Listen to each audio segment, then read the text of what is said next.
Recently, someone put a question in the comment section of one of my videos that how to deal with a cheating co-founder.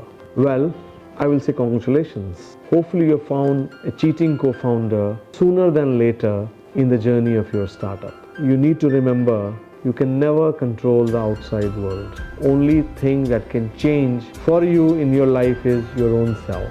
Markets will cheat you, co-founders will cheat you, at times even customers might cheat you. You can have a tight contract with co-founders, with clients, still you may find that someone has cheated you. How to deal with these situations? 2-3 ways I'm going to share based on my experience. Number one is if you have a contract with that person, you should look at the contract. And if the value is large enough, you may want to go to a lawyer, talk about it and see if something can be done with that situation using the contract you have. I had dealt with a client who refused to pay us, and it was close to $150,000 of work that we had done, and it was in my recent company. So it was not millions, but still it was substantial at that point in time in our startup life. So I went to the lawyer, we sent them a legal notice. Of course, they had their reasons why not to pay. And finally, I met them in person and we decided to settle.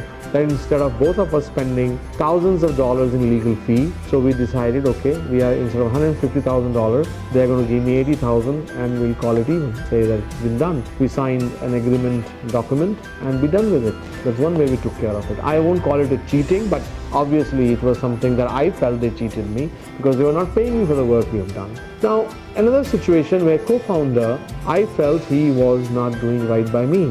One of my other companies had done some work for them and he was refusing to pay them for that. So I felt he was not living by the contract he had with my company, and being a co-founder, he was also not responding to me properly. So I decided to file a lawsuit against him. In that case, it went on, we both spent some money, legal money.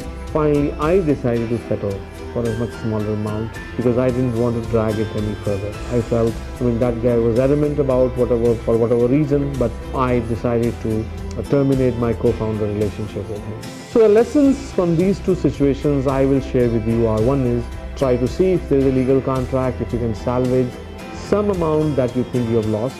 Hopefully you can. If not, or even if you can, run away from him and decide never to work with a person like that. In your life, you will find several such situations. Treat them as good lessons learned and move on, because you can't just harp on this. These things are not in your control. They say only 20 to 30% of such contracts that you have with co-founders or you have with your customers are enforceable. Majority of such things are not enforceable, or they end up being kind of settled out of court. Even the famous case of Facebook's co-founder suing Mark Zuckerberg, they decided to settle outside the court eventually. If we take from his perspective, he got a lot of money for it. From Mark Zuckerberg's perspective, the guy got money for doing nothing, but a situation like this at least ended up in a settlement. So most of such things get settled out of court using mediation, or they don't get settled at all. Don't sulk, move forward, move to the next one.